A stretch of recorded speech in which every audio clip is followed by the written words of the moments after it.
ঈদের খুশি ভাগ করে নিতে দরিদ্রদের পাশে মানবিক উদ্যোগ।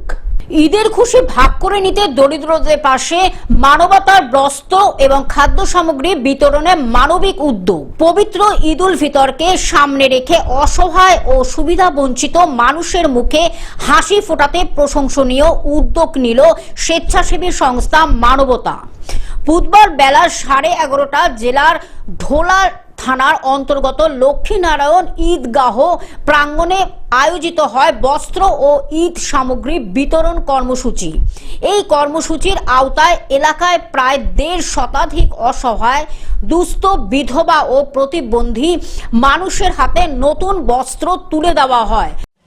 মানবতা সংস্থার পক্ষ থেকে আজকের দক্ষিণ 24 পরগনার লক্ষ্মীনারায়ণপুর, যেটা কিনা মানবতার ভিত্তিভূমি বা রেজিস্টার অ্যাড্রেস বলতে পারেন, সেই গ্রামেই আমরা লক্ষ্মীনারায়ণপুর চতুষ্পল্লী হাফিজিয়া নিজামিয়া মাদ্রাসার প্রাঙ্গণ তথা ঈদগাহ প্রাঙ্গণে আমরা আজকের 150 অসহায় মানুষের হাতে আমরা ঈদ উপহার হিসেবে খাদ্য সামগ্রী এবং নতুন পোশাক উপহার দিচ্ছি মানবতার পক্ষ থেকে, যাতে কিনা বিধবা যেমন মায়েরা আছে, যেমন অসহায় পুরুষ মানুষ আছে, এতিম বাচ্চা বা অসহায় পরিবারের বাচ্চাও আছে।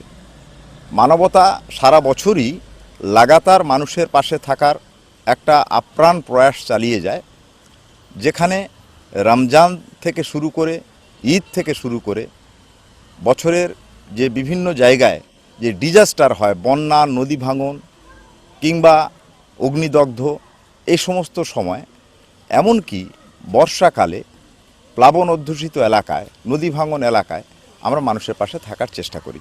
শারদীয়র সময়েও আমরা চেষ্টা করি। বিশেষ করে মানবতার শিক্ষার উপরে বেশি গুরুত্ব দেয়, পাশাপাশি স্বাস্থ্যের উপরেও গুরুত্ব দেয় এবং সাথে অন্যান্য দায়বদ্ধতা। এটা অন্যান্য দায়বদ্ধতার একটা অংশ আপনি বলতে পারেন। দক্ষিণ 24 পরগনা থেকে বাইজিৎ মণ্ডলের রিপোর্ট। এখন থেকে গ্লোব টিভি দেখুন আপনার স্মার্টফোনেও। গুগল প্লে স্টোর অথবা অ্যাপল স্টোর থেকে ডাউনলোড করুন গ্লোব টিভি লাইভ অ্যাপ। এছাড়া জিও টিভি অ্যাপ থেকে দেখুন গ্লোব টিভি লাইভ।